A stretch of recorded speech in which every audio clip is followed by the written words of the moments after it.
projets à vous et que vous puissiez aussi suivre les projets de Dieu pour cette année 2025. Que la paix et la grâce vous soient données de la part de notre Dieu, qui est amour, qui est le Dieu de paix. Et ce dimanche, nous célébrons l'Épiphanie selon le calendrier chrétien. C'est quoi l'Épiphanie? C'est la manifestation du Christ. Épiphanie en grec, ça veut dire manifestation. Évidemment, c'est Jésus qui est manifesté au monde entier.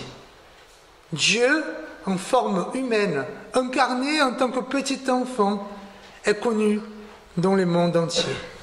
Et le texte qui nous guide dans ce dimanche d'Épiphanie, c'est le texte des rois mages.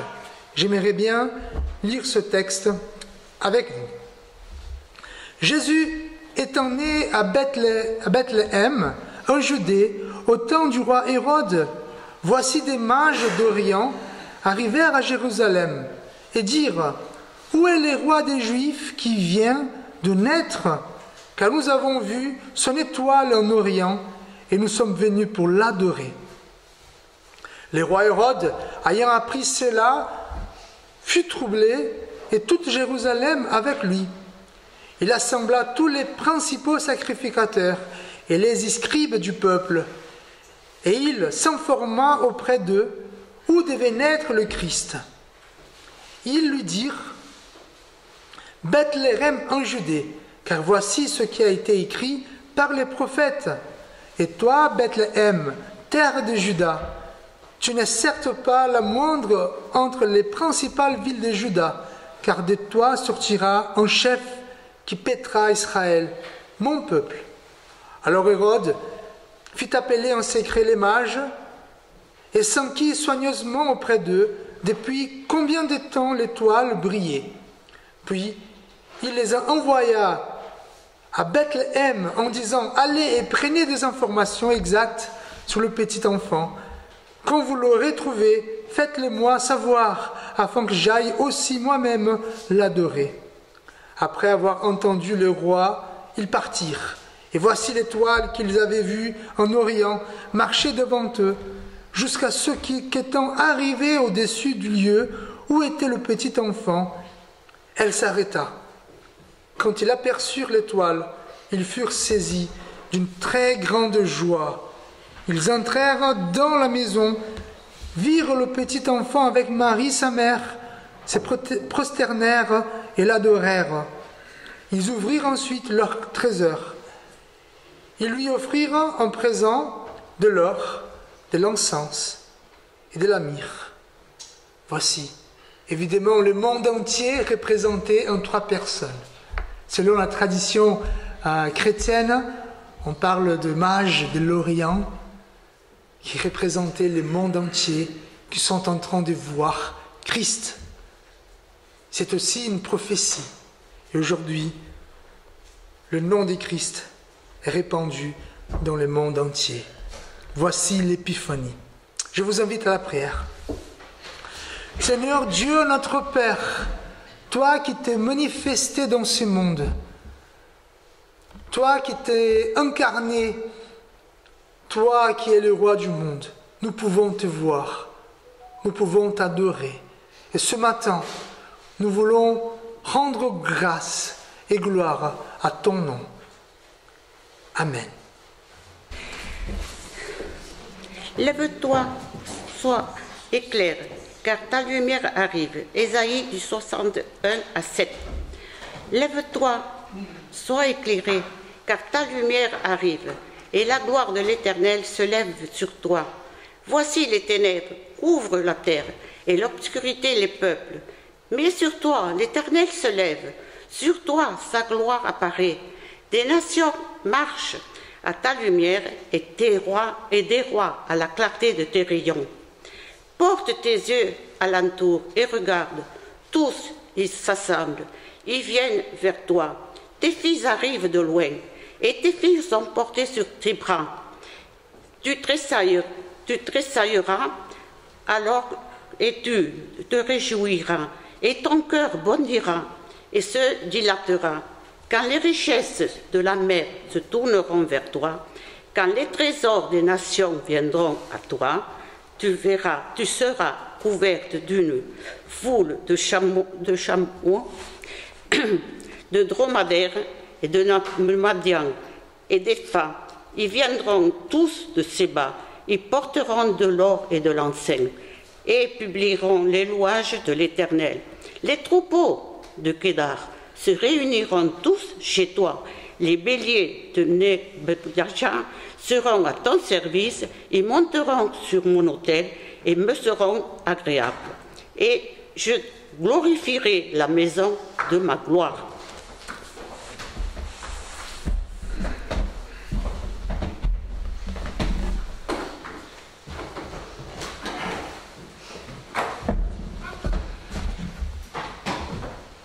Merci Cécile.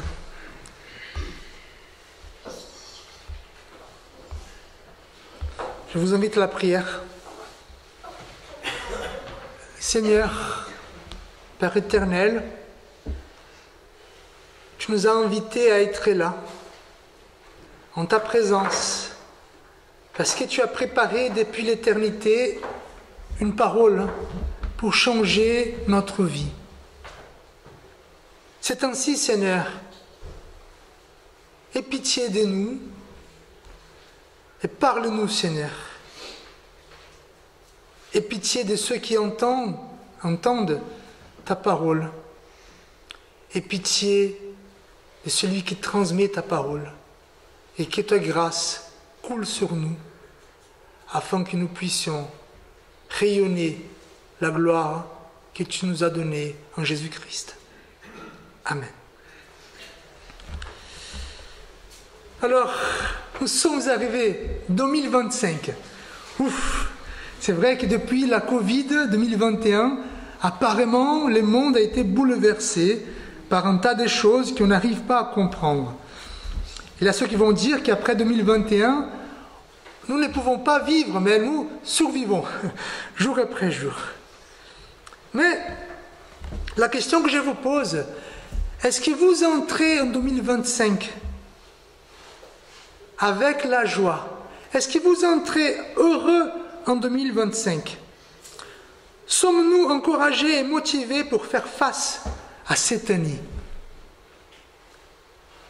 Peut-être c'est un peu tôt pour répondre à cette question, mais je voudrais bien prendre un petit chant, une musique brésilienne, bon, je l'ai traduit évidemment, qui dit comme ça. Et parfois, c'est notre sentiment. C'est les deux strophes qui disent « Qui sait, il y a des jours où l'on se regarde et on se demande si c'est vraiment ça qu'on pensait vouloir être quand on serait adulte. » Voilà, peut-être que quand vous étiez petit, vous n'avez pas rêvé d'être là où vous êtes aujourd'hui. La deuxième strophe dit « Qui sait, il y a des jours où l'on se regarde et on se demande si l'on est heureux avec la direction que la vie a prise dans le travail et dans l'amour. » Comme dit la chanson, il y a des jours où il nous semble que la joie est tellement loin et qu'elle semble être inatteignable. Puis, on a l'impression qu'on a besoin de quelque chose pour être enfin heureux. Et peut-être que vous pensez, cette année, c'est l'année où je vais devenir heureux. C'est cette année que je vais prendre ma retraite. C'est cette année que je vais recevoir l'héritage de mon grand-parent. C'est cette année que je vais faire ceci. C'est cette année que je vais faire cela. Mais cette année, je vais être finalement heureux. Peut-être votre version d'aujourd'hui est tout le contraire que vous souhaitiez quand vous étiez encore jeune. Peut-être vous avez pensé que vous serez entouré d'enfants. Peut-être que vous avez rêvé d'être marié aujourd'hui. Peut-être retraité, même ceux qui ont rêvé d'être riches en 2025, n'est-ce pas? Je vais bien bosser dans toute ma vie, 2025. Pas de panique. Pas de panique si votre vie n'est pas celle que vous avez rêvée quand vous étiez petit.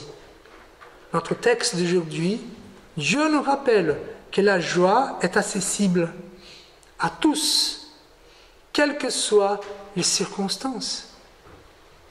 La joie est accessible à tous, quelles que soient les circonstances.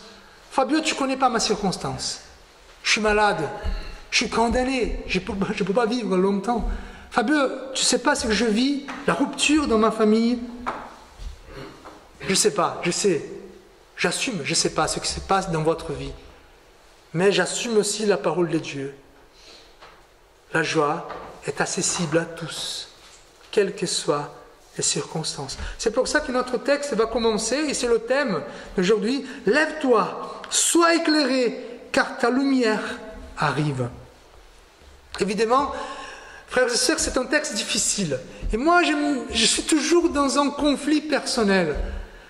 En fait, le texte va dire que Jésus est la lumière du monde. Et on pouvait sortir de cette chapelle aujourd'hui en disant cela. Jésus est la lumière. Jésus éclaire notre vie. Jésus est la joie dont nous avons besoin. C'est bien. Mais parfois, il faut pousser un peu plus et comprendre ce que la Bible est en train de dire. C'est pour ça que je vais vous demander un peu de travail intellectuel pour ce texte qui exige la compréhension. Pourquoi la joie est accessible à tous. Voilà. Nous avons ici les prophètes Ésaïe. Et donc il va écrire, voilà, c'est un poème de la fin des temps, ça veut dire eschatologique, qui décrivent la Jérusalem céleste, la Jérusalem glorieuse. Mais il faut bien comprendre qu'à l'époque où Ésaïe a écrit ce texte, Jérusalem était détruite. Les peuples revenaient de l'exil. Et ceux qui suivent les études bibliques ont bien compris qu'à un moment donné, le peuple est parti en exil. Donc, Ésaïe parle d'une Jérusalem que les Israélites ne voient pas. Voilà. Une Jérusalem glorieuse, qui éclate la lumière de Dieu. Mais ils vivent dans une époque où Jérusalem était détruite, était fracassée. Alors, le prophète, il parle de cela parce que la terre promise, la terre glorieuse, fait partie des promesses de l'alliance que Dieu a fait avec nous, avec l'humanité. Il a toujours promis dans son alliance une famille, la bénédiction et une terre où nous pouvons habiter dans la joie de Dieu. La famille, c'est l'Église, la famille de Dieu. La bénédiction, c'est tout ce que Dieu nous donne jour et nuit. Mais la question que se pose, où est la terre promise? Oui, c'est la Jérusalem céleste qui va venir. Nous allons voir le texte.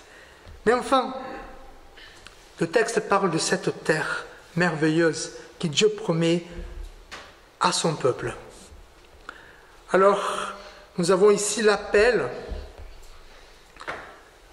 à Jérusalem de s'élever, éclairer, briller, resplendir. Ici, il va employer les mots que les gens utilisaient pour parler du soleil. On dit le lever du soleil.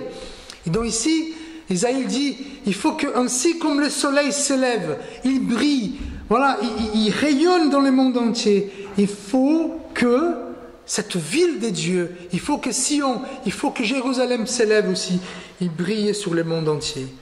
Pourquoi? Parce que c'est la promesse de Dieu. Comme je vous ai dit, cette parole était très importante pour ce peuple-là. Pourquoi? Parce que les peuples, ils voyaient tout à Jérusalem, sauf une ville glorieuse. Au contraire, ils voyaient une ville qui était pourrie, qui était moche, qui puait, qui était envahie par des brigands, tout sauf cette ville glorieuse. Et donc, le prophète Isaïe vient consoler ces peuples en disant, « Vous inquiétez pas, la lumière de Dieu va briller sur cette ville. Et cette ville va rayonner, va refléter la lumière de Dieu. Alors, la première chose, frères et sœurs, Dieu ne veut pas que son peuple vive sans espoir et triste. Peut-être que vous entrez en 2025, c'est dur. C'est pas ça le souhait de Dieu. C'est pour cette raison que Dieu promet sa lumière pour illuminer notre vie. Seule la lumière de la gloire de Dieu peut nous ranimer, peut nous remplir de joie et nous donner du courage pour faire face, pour affronter chaque jour qui vient. Comment s'appelle cette lumière? Vous le savez, nous avons dit. Jésus même dit, « Je suis la lumière du monde ». Cette lumière, il est Jésus. Donc, Dieu nous donne Jésus afin que notre vie soit remplie de joie, de courage et de lumière. Le texte nous laisse une petite question quand même. Qui est la lumière de la gloire de Dieu? Selon le Nouveau Testament, c'est Jésus. Pourquoi? Parce qu'il dit « Je suis la lumière du monde ». Mais selon le texte que nous venons de lire dans l'Ancien Testament, c'est Jérusalem, c'est Sion. La lumière de la gloire de Dieu, c'est Jérusalem. Alors comment comprendre les deux vérités que dit la Bible? Ah ouais, la Bible, elle s'est contredite, donc c'est bon, on la jette. Non, on va essayer de comprendre. Voilà l'exercice intellectuel qu'on va faire ici ce matin. Comment comprendre? Le prophète Ésaïe qui dit « La ville sainte, Jérusalem, Sion est la lumière de la gloire de Dieu », tandis que Jésus lui-même il dit « Je suis la lumière ». Ici, nous avons du verset 1 au verset 3, cette section qui décrit la lumière divine, qui brise les ténèbres. Cette lumière qui vient rompre, qui vient détruire les ténèbres. Et Sion, la ville de Dieu, qui est aussi connue comme la ville de David, Sion, Jérusalem, la ville de Dieu, la ville de David, peut être compris aussi comme le peuple de Dieu, est représenté par une femme. Voilà. Donc la Bible dit que cette ville glorieuse, il va, une image, c'est comme les poètes, ils vont utiliser une image, il va parler d'une femme.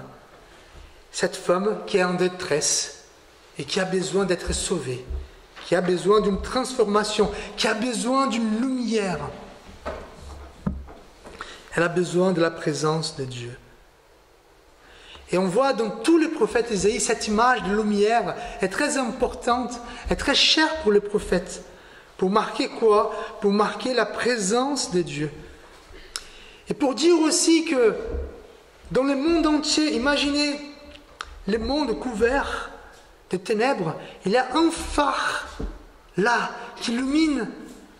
Pas un phare pour illuminer toutes les nations, mais un phare pour conduire les nations. Ainsi comme les marins qui sont perdus dans la mer, qu'est-ce qu'ils cherchent pour savoir s'ils arrivent vers la terre ferme? C'est un phare qui signale soit où ils doivent arriver et signale aussi les dangers, qu'il y a les rochers.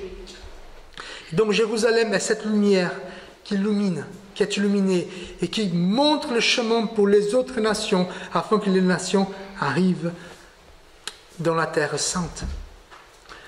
Alors ici, cette lumière, pour ces gens-là qui revenaient de l'exil, qui revenaient dans leur pays. Imaginez-vous, comme c'est passé à un moment donné là, pendant l'occupation, où des gens ont perdu leur maison, où des gens ont été virés de leur propre ferme.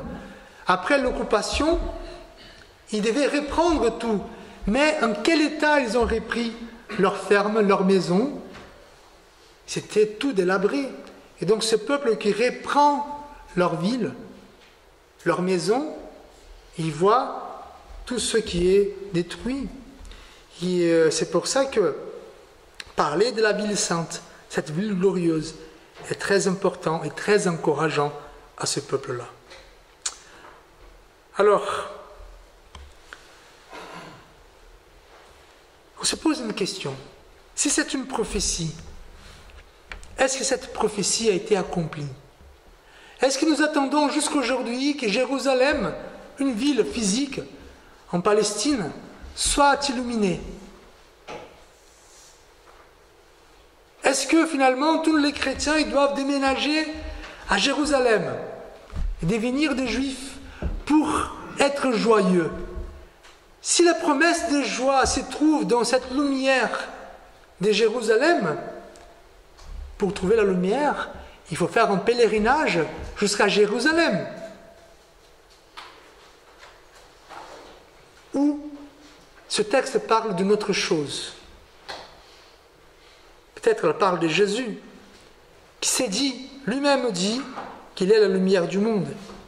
Alors, posons-nous des questions à la Bible. Est-ce que Dieu il a menti? Est-ce que Jésus il a menti? Il n'est pas la lumière du monde. La lumière du monde, c'est Jérusalem.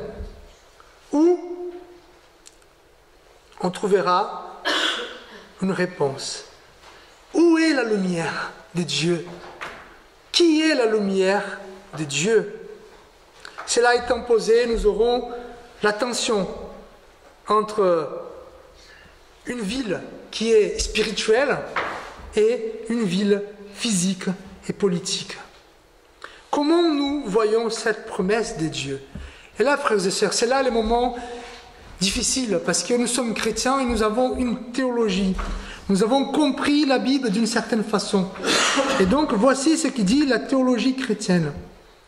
Et pour cela, je vais utiliser, ou je vais emprunter l'intelligence de ceux qui ont vécu avant moi. Les pères de l'Église, Tertullien par exemple. Qu'est-ce qu'il va dire? Les Juifs pensent que la terre sainte, c'est leur propre sol, alors qu'il faut interpréter la terre sainte de la chair du Christ, et par suite voir aussi une terre sainte chez ceux qui ont vu, chez ceux qui ont revêtu le Christ, une terre sainte par habitation de l'Esprit. Alors, qu'est-ce qu'il est en train de dire Tertullien? En fait, la terre sainte qui va briller sur cette terre n'est pas Jérusalem, c'est Jésus-Christ. Et je vais vous donner quelques preuves bibliques qui disent que Jésus est la terre sainte qui brille dans les mondes. Par exemple, Jésus, pourquoi la terre était sainte? Pourquoi la terre d'Israël ou des Judas, ou même Sion, était considérée comme une terre sainte? Parce que Dieu habitait là-bas, n'est-ce pas? Parce que le tabernacle de Dieu était là-bas, parce que le temple de Dieu était là-bas. Point. C'est pas parce que le sol était bon. On a déjà vu, le sol en Palestine, c'est pas le sol le plus fructueux du monde.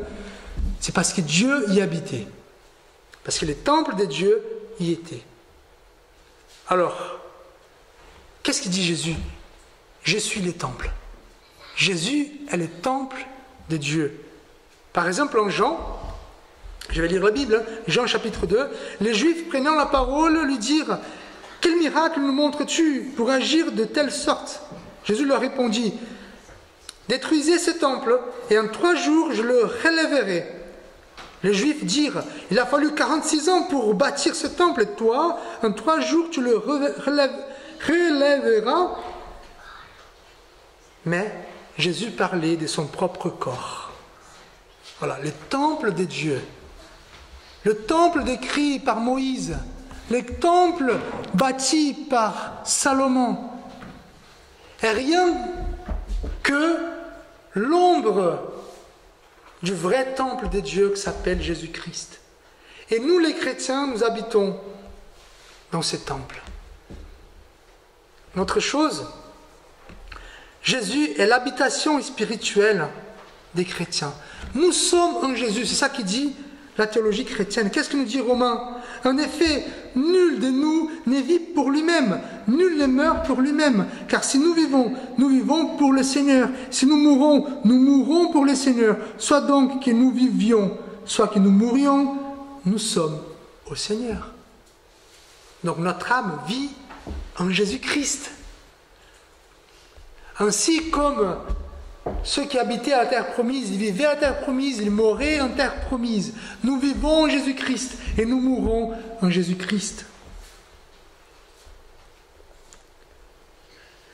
Évidemment, c'est Jésus et la terre qu'il nous a promis. C'est Jésus et cette terre qui doit briller dans le monde entier. Nous sommes unis en Jésus. C'est ça que dit la théologie chrétienne. Nous sommes un avec Jésus. Et donc, l'Église fait partie aussi de la terre promise.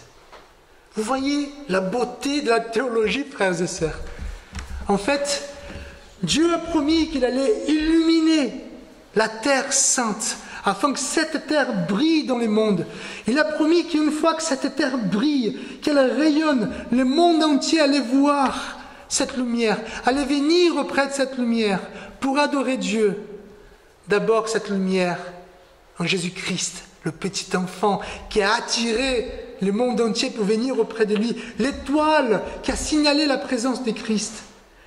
Et maintenant, tous les chrétiens, tous les peuples de Dieu qui sont en Jésus, nous sommes cette terre qui brille la gloire de Dieu.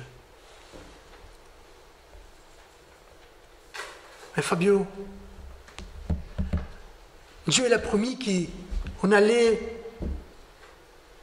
prendre profit de cette terre, nous allons manger de cette terre, nous allons boire à cette terre.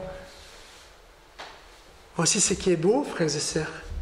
À chaque fois que nous célébrons la Sainte Seine, nous avons un peu de cette terre sainte, soit par le corps de Christ, soit par le sang de Christ. À chaque fois que nous prenons la Sainte Seine, ce que nous allons faire bientôt, nous renouvelons notre alliance avec Dieu et cette terre qui brille. Frères et sœurs, le texte il continue, je vais m'arrêter ici. Il dit que toutes les nations vont venir. C'est ça qui s'est passé. Aujourd'hui, Christ est répandu dans le monde entier. Et nous sommes tous en Jésus-Christ. Le texte dit que les nations allaient apporter toute leur richesse auprès de Dieu. Et aujourd'hui, cette terre sainte, elle reçoit des dons et des grâces pour vivre, pour édifier, pour embellir. Et si Jérusalem a été décrit comme une femme en détresse, parce que si vous voyez, tout le texte est au féminin. Si Jérusalem a été décrite comme une femme en détresse, l'Église est l'épouse de Christ qui a été sauvée. Vous avez compris? Nous sommes l'accomplissement de la promesse de Dieu, frères et sœurs. Mais Fabio, comment lier tout cela à ce que tu as dit au début, là, 2025? Frères et sœurs, vous avez tout pour être dans la joie. Vous avez cette lumière de Dieu qui brille sur vous. Cette lumière de Dieu qui brille dans votre cœur.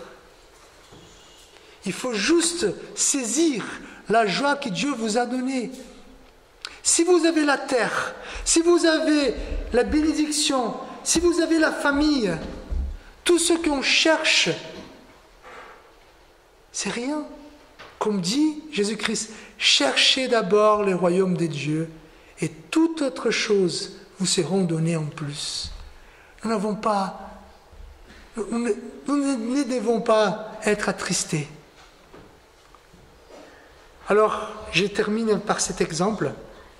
Vous savez, Dieu a donné la terre promise au peuple hébreu. Et qu'est-ce que Dieu a dit à Josué? C'est lui qui devait, après Moïse, prendre possession de la terre promise. Fortifie-toi. Prends courage.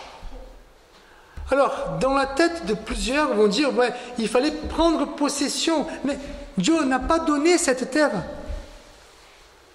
C'est ça, frères et sœurs. La terre promise, Jésus-Christ est dans votre cœur. Parfois, il faut libérer notre cœur de tous les idoles, de tout ce qui nous empêche de vivre vraiment la foi que nous avons reçue de Jésus-Christ. Des choses, des préoccupations, de l'argent, un tas de choses qui nous empêchent de vivre cette joie. Il faut venir et prendre possession de cette terre qui est dans notre cœur pour enfin vivre la joie. Que 2025 soit un temps où nous soyons dans la joie parce que nous sommes éclairés par la lumière de la gloire de Dieu et de Jésus-Christ. Amen. Je n'ai pas reçu des échos négatifs, c'était que des échos positifs. Donc je suis certain que c'est grâce à notre travail en tant qu'Église, en tant que personnes engagées. Je voudrais remercier aussi à Charles Respo pour assurer les cultes la semaine dernière, où j'ai pris une semaine de congé. C'est bien, il avait du soleil. Parce que là, vous allez voir, ça recommence. Hein. C'est la reprise. Et donc, vous pouvez aussi, il y a des annonces sur votre petit feuille. Ouais. Donc, lundi et mardi, c'est le temps que je prends pour les visites. Alors, vous savez, moi, j'ai du mal à vous appeler pour vous demander si je peux venir. Voilà, c'est mon caractère. Donc, si vous voulez une visite pastorale, moi, je suis ravi de venir. Mais n'hésitez pas à me faire part de votre désir. Vous savez, moi je viens de la ville. Et dans les villes, on n'appelle pas les gens, on ne frappe pas à la porte sans demander. Et donc, je n'ai pas encore des habitudes de la campagne. Donc, mais n'hésitez pas à m'aider dans ce processus en m'invitant à prendre un café. Quand même, un petit café, moi. Pas repas, mais un petit café. Et ça sera l'occasion de parler de Dieu, de poser des questions, de dire Fabio, je ne suis pas d'accord avec toi dans ces points-là. C'est comme ça qu'on grandit ensemble.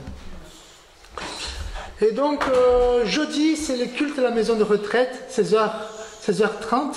Vous êtes tous invités à venir à ces jours-là pour participer avec nous. Et donc, comme nous avons le culte à la maison de retraite, nous n'aurons pas les réunions de prière. Mais le vendredi, nous aurons l'étude biblique.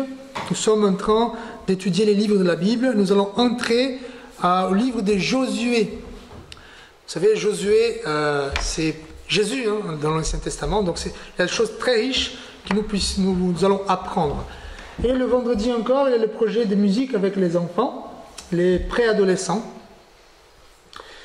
Après, donc, nous avons l'école biblique dimanche prochain. Et avec l'école biblique, nous avons le repas fraternel. Vous êtes tous invités à rester. Voilà, il y a toujours beaucoup de choses à manger. N'hésitez pas. Ah, j'ai rien apporté, c'est pas grave.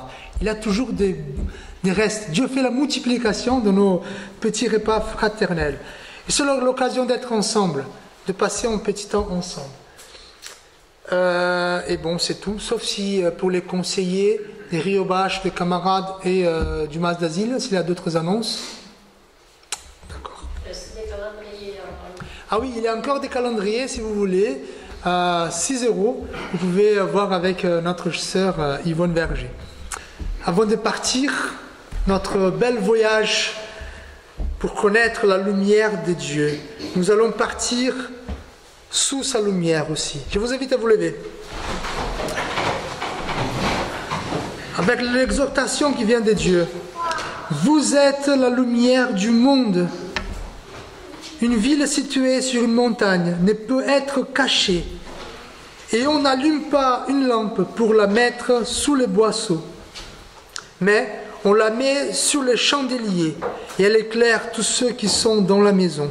Que votre lumière luise ainsi devant les hommes, afin qu'ils voient vos bonnes œuvres et qu'ils glorifient votre Père qui est dans les cieux. Que l'amour de Dieu, notre Père, la grâce de Jésus-Christ, notre Seigneur, la consolation du Saint-Esprit, soit avec vous tous, aujourd'hui et à jamais. Amen.